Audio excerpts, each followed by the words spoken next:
বাজে ভোর 4:52। এত সকালে খুব বেশি মানুষ ওঠে না, কিন্তু যারা প্রত্যেকদিন ফজরের নামাজ পড়ে তারা হয়তো উঠে। এই সকালের উপভোগ করাটা সবার হয়ে ওঠে না, আমার ভীষণ ভালো লাগে। আসসালামু আলাইকুম, হ্যালো এভরিওয়ান। আশা করছি আপনারা সবাই অনেক ভালো আছেন। আমি আলহামদুলিল্লাহ অনেক ভালো আছি। আজকে আবারও নিয়ে চলে এসেছি আমার নতুন একটি ব্লগ। আশা করছি আপনাদের অনেক ভালো লাগবে। আর যদি ভালো লাগে তাহলে অবশ্যই একটা লাইক এবং কমেন্ট করে পাশে থাকবেন। আর আমার ভিডিওটি যারা নতুন দেখছেন তারা অবশ্যই সাবস্ক্রাইব করবেন।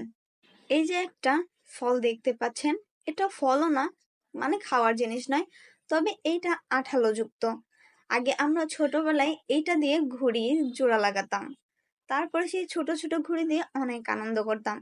আসলে ছোট্টবেলাটা অনেক সুন্দর ছিল। আর এদিকে করমচা, যদিও এখন কাঁচা পাকেনি, তবে এইগুলো দেখে লোভ সামলানো বড় মুশকিল। আমার তো এত ভালো লাগে, আমার মন চায় আমি সারাদিনই খাই। আর এমন কেউ নাই যে এই টক জিনিস পছন্দ করে না। এইগুলা লবণ দিয়ে খেতে ভীষণ ভালো লাগে। আর আপনাদের কেমন লাগে সেটা কিন্তু অবশ্যই জানাবেন। যদিও এই ফলটা সচরাচর সবার বাড়িতে থাকে না। আর এইদিকে বৃষ্টি চলছে। এত বেশি গরম ছিল, এই বৃষ্টির অনেক প্রয়োজন ছিল। আর বৃষ্টি হলেই মন ভালো হয়ে যায়। আর বৃষ্টি হলে আমার ভিজতেই হবে, না ভিজলে চলবেই না।